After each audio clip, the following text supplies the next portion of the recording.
काय आहे नक्की महाराष्ट्रात? मराठ्यांनी एवढ्या मोठ्या लढाया केल्या, ह्या सगळ्या लढाया काय फक्त मातीसाठी होत्या का? छत्रपती होते म्हणून आज आम्ही. किती लोकांना छत्रपतींचा आमचा सखोल अभ्यास करण्याची मला असं वाटतं खुमखुमी आहे. आपली ही सगळी 18 पगड जातीची लोक एक तर जाती जातीत भांडत बसलेत. महाराष्ट्राचा जो कणखरपणा आहे कोण पाळतंय हो आजच्या काळात? पण आमचा वर्तमान आम्हाला हालताना दिसतोय. आम्ही कसल्या भविष्याच्या गोष्टी करणार आहोत? प्रश्न हा नाहीये की बाहेरच्यांनी आमच्या राज्यात येऊ नये. मुसलमान जरी असेल तरी तो टोपी त्याच्या अभिमानाने घालतो, कारण त्याचा तो धर्म आहे, त्याला त्याच्याविषयी अभिमान आहे. ते बाहेरचे येतील, तुमच्यावर राज्य करतील, तुमच्या सगळ्या हाताच्या गोष्टी घेतील आणि तुम्ही बसाल बोंबलं तिथं. महाराष्ट्राकडे पाहण्याचा जो आपला दृष्टिकोन आहे सगळ्या लोकांचा, म्हणजे मी तुम्हाला फक्त आपल्या राज्यातल्या मराठी माणसांविषयीच नाही बोलत आहे. देशाने एक काळ असा होता शिवछत्रपतींच्या काळामध्ये की देश नाही तर 7 समुद्रा पलीकडून लोक महाराष्ट्रावर नजर गाडून बसली होती. काय आहे नक्की महाराष्ट्रात? म्हणजे आपल्या लोकांना एक गोष्ट माहित नाहीये की आपण अशा मातीतून जातो किंवा आपण अशा राज्यामध्ये राहतो जे राज्य एकेकाळी कित्येक सल्तनती मातीत गाडल्या. आपल्या लोकांना माहित देखील नाहीये. म्हणजे आपले कित्येक पूर्वज, म्हणजे तुमचे आमचे आपल्या अनेकांचे, की या सगळ्या सैन्यामध्ये होते किंवा आपण अटकेपर्यंत गेलो, मराठ्यांनी एवढ्या मोठ्या लढाया केल्या, ह्या सगळ्या लढाया काय फक्त मातीसाठी होत्या का? किंवा कुठल्या काय भौगोलिक कुठली फक्त गोष्ट हातात घ्यायची आहे? म्हणजे छत्रपतींनी स्वराज्य निर्माण केलंय, फक्त गड किल्ले जिंकत पुढे जायचं आणि आपल्या नावे सगळ्या सातबारा करत न्यायचं आणि फक्त एवढ्याच सगळ्या गोष्टी, म्हणजे जे मुघलांनी केलं त्याच गोष्टी फक्त मराठ्यांनी केल्या नाहीयेत. म्हणजे याच्या मागचा जर अभ्यास जर पार्श्वभूमी पाहिली ना, तर बाहेरून येणारी प्रत्येक आक्रमण थांबायला महाराष्ट्रात येत होती. याचं कारण आमच्या लोकांनी कधी शोधलंच नाही. आमच्या लोकांना माहितच नाही. आमच्या लोकांना इतिहास एवढाच माहिती आहे की अफजल खानाला कसा मारला, शाहिस्ते खानाची बोटं कशी कापली, छत्रपतींनी स्वराज्य का निर्माण केलं. पण याच्या पलीकडे जाऊन शिवाजी महाराजांनी जो विचार लोकांना सांगितला होता किंवा जो विचार त्यावेळेला छत्रपतींनी केला होता, तो आज 350 वर्षानंतर म्हणून आपल्याला समजतंय. किंवा आपण आज अनेक जण आपल्याला म्हणतात की छत्रपती होते म्हणून आज आम्ही आहोत. म्हणजे छत्रपती ज्या प्रकारे त्यांनी सगळं स्वराज्य निर्माण केलं, त्याचा कुठेतरी आज आम्हाला फायदा होतोय. त्या फायद्याच्याच गोष्टी फक्त आम्ही करतोय. पण आज तोच महाराष्ट्र कुठेतरी चाचपडतोय, कुठेतरी हालतोय, कुठेतरी आम्हाला असं प्रश्नचिन्ह उभं राहतंय की आज छत्रपतींनी ज्या 350 वर्षापूर्वी ज्या सगळ्या लढाया केल्या त्याच्यावरती आज कुठेतरी प्रश्नचिन्ह उभं राहतंय. त्याच्यासारखी दुर्दैवी गोष्ट नाहीये. म्हणजे ज्या महाराष्ट्राने म्हणजे पानिपतचं जे युद्ध घडलं, हे पानिपतचं युद्ध काय फक्त कुठली जमीन घेण्यासाठी नव्हतं. फक्त कुठंतरी जाणं, लढाया करणं, आपलं स्वराज्य सुरक्षित ठेवणं याच्यासाठी केलेली कोणतीही गोष्ट नव्हती. पानिपतचं युद्ध हे या भारताच्या सीमा निश्चित करण्यासाठी केलेलं आहे. आपल्या किती लोकांना माहिती हो? किती लोकांना छत्रपतींचा आमचा सखोल अभ्यास करण्याची मला असं वाटतं खुमखुमी आहे. खुमखुमी हा जाणून बुजून मी शब्द वापरतोय की खुमखुमी आहे. खुमखुमी असली पाहिजे प्रत्येक गोष्टीमधली. आमचं झालंय काय, आपले इतिहासकार येत आहेत, इतिहास वाचून दाखवतात, इतिहासाचं जतन होतंय. अरे पण तो इतिहास आमच्या जगण्यामध्ये, आमच्या जीवनामध्ये, रोजच्या सगळ्या गोष्टींमध्ये आम्ही किती वापरतोय, आम्ही किती त्याचा विचार करतोय? आम्हाला वाटतंय का की छत्रपतींनी जे उभं केलं ते आम्ही टिकवू शकू किंवा टिकवलं पाहिजे? आम्हाला असं कधी वाटतंय आम्हाला? म्हणजे एखाद्या गड किल्ल्यांवरती जायचं, कुठेतरी स्वच्छता मोहीम करायची, कुठेतरी 4 दगड लावायची, ह्या गोष्टी ठीक आहेत, चांगल्या आहेत. म्हणजे वाटतं, प्रत्येकाला वाटतं म्हणून प्रत्येक जण करत असतो. पण एक गोष्ट महत्वाची आहे, ज्या छत्रपतींनी हे स्वराज्य निर्माण केलं त्या छत्रपतींचे गड किल्ले आज 350 वर्ष झाली तरी आम्ही उभे नाही करू शकलो. याच्यासारखं दुर्दैव आहे का कोणाचं? त्याच्या मागून या 350 वर्षामध्ये, म्हणजे आज लोकशाहीच्या 70 वर्षामध्ये गगनचुंबी इमारती उभ्या राहिल्या शहरांमधल्या. शहराच्या शहरं उभी राहिली, नेत्यांचे चकचकीत बंगले उभे राहिले. पण आमच्या शिवछत्रपतींचा रायगड अजूनही ढासळताना आम्ही पाहतोय आणि त्याच्यावरती रायगड समिती कुठली येऊन ती काम करते. म्हणजे ह्या गोष्टींमध्ये आम्हाला समजत नाही की आमचा महाराष्ट्र चाचपडतोय, आमचा महाराष्ट्र नक्की काय करतोय. मग या सगळ्या प्रश्नांची उत्तर आम्हाला कधी मिळणार आहेत? म्हणजे 350 वर्ष झाली तरी आम्ही प्रश्नच नुसते निर्माण करत राहतोय, त्याच्या उत्तरांवरती आम्ही कधी बोलणारच नाही. म्हणजे आज जो मराठी माणूस, आपल्या महाराष्ट्रामध्ये राहणारा जो मराठी माणूस आहे, त्या मराठी माणसाला त्याच्याच राज्यात, त्याच्याच मातीमध्ये, त्याच्याच हक्कांसाठी रस्त्यावर उतरायला लागतंय. याच्यासारखी खरोखर दुर्दैवी बाब नाही कुठली, खरोखर दुर्दैवी बाब नाही. म्हणजे जी सगळी आपण 18 पगड जातीची माणसं काटकेवर कशाला गेलो होतो? आपल्या देशासाठी, आपल्या धर्मासाठी, आपल्या लोकांना वाचवण्यासाठी. पण आज त्याच मराठी लोकांवरती, त्याच मराठा साम्राज्यावरती, म्हणजे आपली सगळी 18 पगड जातीची लोक एक तर जाती जातीत भांडत बसलेत. दुसरी गोष्ट, मराठी म्हणून हे एक नाहीयेत. आपल्याच महाराष्ट्रात 100 पक्ष झालेत. प्रत्येक पक्षाच्या मागे हजारो लोक पळतायत नुसती. मराठी अस्मिता, मराठी गोष्टी किंवा महाराष्ट्राचा जो कणखरपणा आहे कोण पाळतंय हो आजच्या काळात?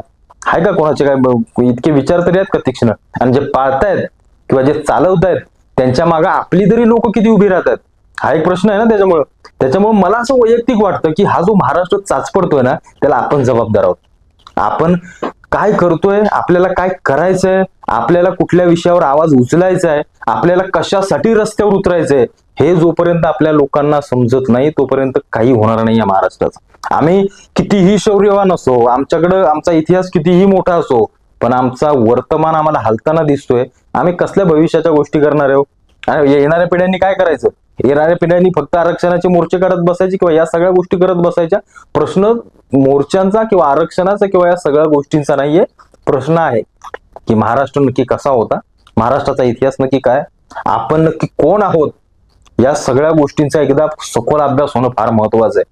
म्हणजे छत्रपतींनी, मी तुम्हाला मगाशी सांगितलं की महाराजांनी काय फक्त राज्य काय त्यांच्या जमिनी घेण्यासाठी नाही केलं, म्हणजे आणि ती सगळी निष्ठावंत लोक महाराजांसोबत आली.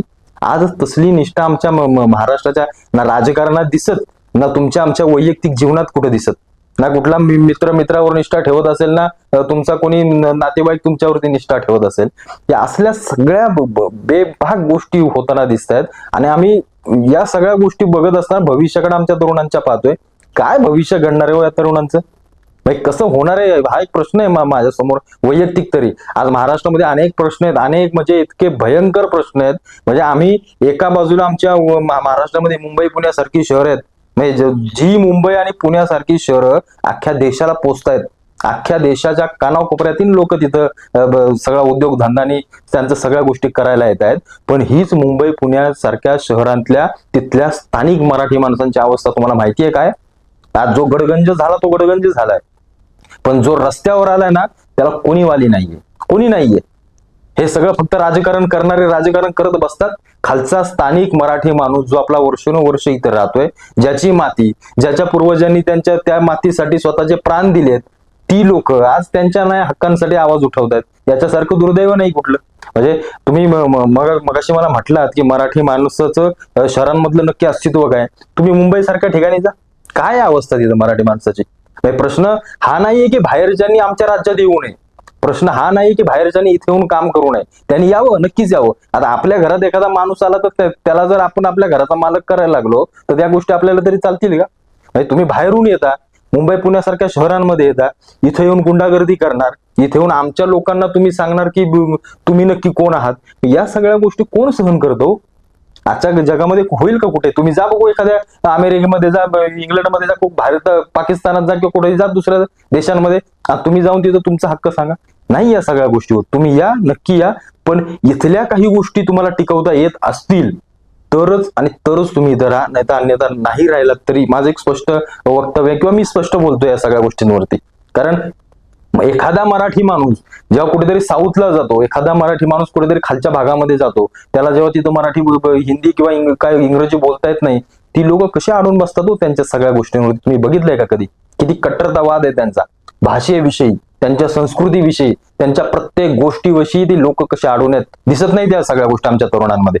म्हणजे आमचा तरुण फक्त आमचा महाराष्ट्र पुढारलेला आहे, आमच्याकडे कंपन्या आहेत, आमच्याकडे शहरं मोठी आहेत, आमच्याकडे सगळं झगझगाट्याचं जीवन आहे, पण आमचे महत्वाचे मुद्दे काय आहेत, आमचे विषय काय आहेत महाराष्ट्रातले, आमची मराठी अस्मिता, आमच्या सगळ्या गोष्टी टिकवण्यासाठी आपला तरुण किती झटतोय हो, याच्याकडे पण पाहिलं पाहिजे ना.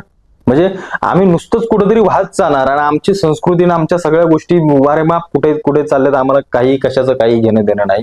या सगळ्या गोष्टींवरती मला असं वाटतं खास करून तरुणांनी विचार केला पाहिजे.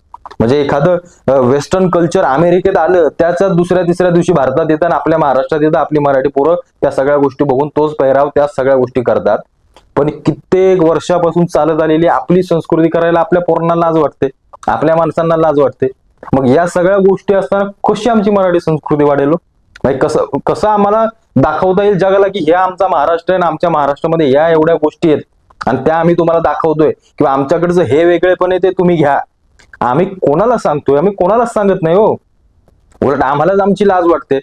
म्हणजे साधं उदाहरण घ्या, एखादा मुसलमान जरी असेल तरी तो टोपी त्याच्या अभिमानाने घालतो, कारण त्याचा तो धर्म आहे, त्याला त्याच्याविषयी अभिमान आहे. आपली मराठी माणसं कुठं दिसतात तो असं काय करताना? आपल्याला लाज वाटते. अरे हे काय जुन्या फॅशन असल्या आम्हाला फॅशन सांगता का त्या म्हाताऱ्यांसारखी गावठी असलं काहीतरी तुम्ही आम्हाला देता? या असल्या विचारसरणीची पोरं आपल्याकडे फार वाढायला लागलेत. म्हणजे मी म्हणत नाही की रोज उठसूट आपलं एवढंच केलं पाहिजे, पण आपल्या तरुणांनी, आपल्या लोकांनी आपली मराठी अस्मिता, आपली संस्कृती, आपली भाषा, आपल्या सगळ्या गोष्टींवरती कुठेतरी अडून राहणं फार महत्वाचं आहे हो, फार महत्वाचं आहे. एखादा भैया युपीतनं आला ना इथं मुंबई पुण्यामध्ये, तर दोन भैये बरोबर त्यांच्या भाषेतच बोलतात, त्यांच्याच भाषेत बोलतात ना. आपली पोरं दोन असली ना तरी हिंदीमध्ये बोलतात.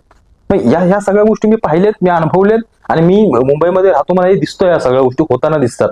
म्हणजे रोज आपलं उठसूट काय याच्यावरच बोलणं किंवा हेच ज्ञान पाजळणं असं गोष्टी नाही येत. प्रत्येकानं आत्मसात केलं पाहिजे, प्रत्येकानं स्वतःला प्रश्न विचारला पाहिजे की महाराष्ट्रासाठी, मराठीसाठी माझं काय योगदान आहे, किंवा मी आज दिवसभर जे राहिलो किंवा दिवसभर जे जे केलं त्याच्यामध्ये माझी भाषा, माझा मराठी किंवा माझा महाराष्ट्र याच्यासाठी माझं काही थोडंफार योगदान केलं का, हा एक प्रश्न आहे. आणि मग ह्या सगळ्या गोष्टी आम्हाला जेव्हा उत्तर सापडत नाहीत ना, तेव्हा मग प्रश्न पडतो आम्हाला की आमचा महाराष्ट्र कुठेतरी चाच पडतोय, आमचा महाराष्ट्र कुठेतरी आम्हाला असा कुठेतरी डगमगताना दिसतोय. म्हणजे हे राजकारणी आपले ज्या प्रकारचं राजकारण चाललंय, म्हणजे ज्या महाराष्ट्रानं या देशाला मला असं वाटतंय दिशा दिली, या देशाला विचार दिले, तो महाराष्ट्र कुठेतरी या सगळ्या गोष्टींमध्ये अडकताना दिसतोय. हे मला वैयक्तिक तरी फार वाईट वाटतं.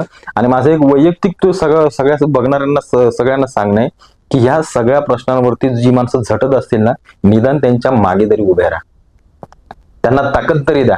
तेवढं तरी तुम्ही नक्कीच करू शकता.